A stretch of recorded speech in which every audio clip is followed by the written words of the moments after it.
कनिका का सुबह से मन बहुत घबरा रहा था।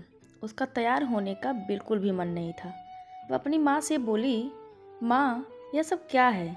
इस तरह का रोज रोज के तमाशे मुझसे नहीं हो पाएंगे। जब आपको पता है लड़का भी मुझे रिजेक्ट कर चला जाएगा, फिर भी आप इतनी सारी तैयारियाँ क्यों कर रही हैं?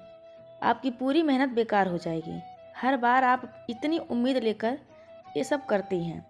कनिका अपनी बात पूरी कर पाती उसके पहले उसकी माँ ने उसे रोका और कहा, तू कुछ ज़्यादा ही सोच रही है। मेरा मन कह रहा है यह रिश्ता तेरे लिए ही बना है। आज सब कुछ सही रहेगा। देखना, लड़के वाले तुझे देखकर मना नहीं कर पाएंगे। आखिर मेरी बेटी है ही इतनी सुंदर। सुंदर? माँ, यह तो तुम भी अच्छे से जानती हो कि यह सच नहीं है। काश कोई मन की सुंदरता को समझता तो बात अलग थी। मेरे छोटे कद को देखकर सब कोई तो मना करके चला जाता है, फिर भी तुम यूँ सबके सामने मेरा प्रदर्शन करती हो, ये मुझे पसंद नहीं। कहते हुए कनिका कुर्सी पर निढाल होकर बैठ गई। उसकी माँ उसे समझाते हुए बोली, अरे तू भी ना कुछ भी सोच रही है, थोड़ा पॉजिटिव सोच। पंडित जी के कहने पर तूने अभी 16 सोमवार के व्रत किए थे। देख, उन व्रत का ही फल है। अभी कुछ दिन पहले ही तेरे व्रत पूरे हुए और देख तेरे लिए कितना अच्छा रिश्ता आगे से चल कर आया है। अब तो उदास मत हो, उन लोगों के आने का समय हो रहा है। जल्दी से तैयार हो जा, मैं खाने की तैयारी करती हूँ। कनिका 25 साल की नव यौवना थी जो सर्वगुण संपन्न थी। पढ़ाई से लेकर घर के कामों में उसकी माँ ने उसे निपुण किया था। जो भी रिश्तेदारों से जानते थे, पहचानते थे, सभी एक कहते थे कि जिस घर में भी उसकी शादी होगी वह घर ऐसी बहू से पाकर धन्य हो जाएगा। कनिका के माता पिता भी दूसरे माता पिता की तरह चाहते थे कि समय रहे उनकी बेटी की शादी हो जाए। इसके लिए ये यथासंभव प्रयास करते थे, मगर हर रिश्ते में कनिका की छोटी हाइट के कारण दिक्कत आती थी।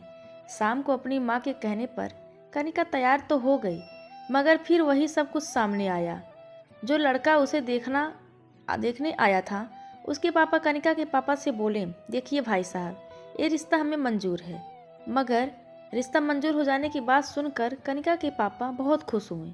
वाह, यह तो बहुत अच्छी बात है कि आपको ये रिश्ता पसंद है, मगर फिर भी आपने मगर बोलकर अपनी बात अधूरी क्यों छोड़ दी? कोई और बात है क्या आपके मन में? उस लड़की के पिताजी ने अपनी पत्नी की ओर देखा और इशारों में दोनों के बीच कुछ बातें हुई।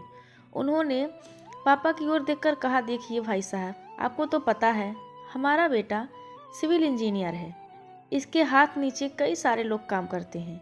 सरकारी नौकरी और अच्छी तनख्वाह, इसके लिए तो कई सारे रिश्ते आ रहे थे, मगर हमें लड़की सुसभ्य और सरल चाहिए थी जो हमारे परिवार में आसानी से निभा सके।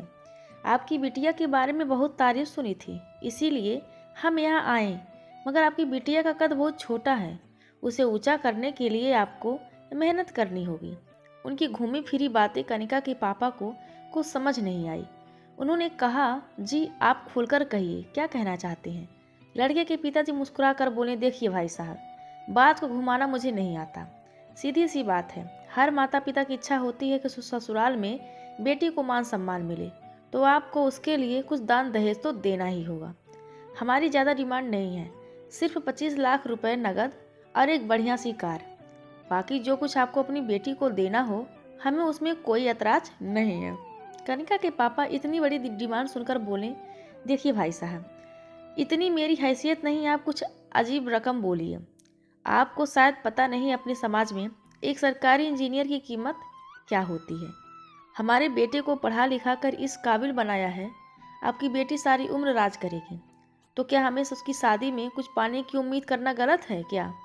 इसके लिए तो कई घरों से रिश्ते आ रहे थे, लोग 50 लाख रुपए नगद तक देने को तैयार थे, मगर हमें आपकी बेटी पसंद आ गई, इसीलिए कम रुपए की डिमांड कर रहे हैं। इस पर कनिका को पापा ने कहा, आपका बेटा इंजीनियर है तो मेरी बेटी भी आईएएस की तैयारी कर रही है। जल्दी ही वह भी सरकारी नौकरी की हकदार हो जाएगी।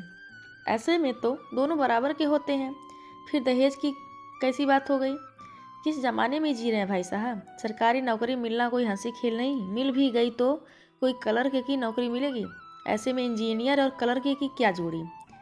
यदि आप हमें मनचाहा दहेज देने को तैयार हैं तो फ़ोन लगा दीजिएगा, अभी हमें आज्ञा दीजिए।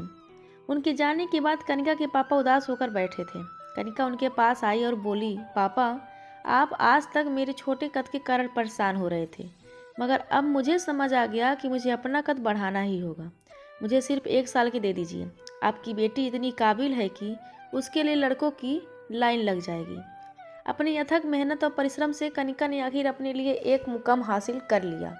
आज कनिका आईएएस के एग्ज़ाम क्लियर कर कलेक्टर बन चुकी थी और वह इंजीनियर लड़का उसी के अंदर में काम कर रहा था। कनिका को वहाँ देख उसकी नज़रें शर्म से झुक गई और कनिका के कद के आगे उसका कद बौना नजर आ रहा था। दोस्तों, हमारे समाज में अक्सर लड़कियों की शादी की बात कई बार उनकी सुंदरता, कद, रंग, रूप देखकर तय की जाती है, मगर हम यह क्यों भूल जाते हैं कि लड़कियां 100 पीस नहीं जिसका प्रदर्शन लड़के वाले के सामने किया जाए।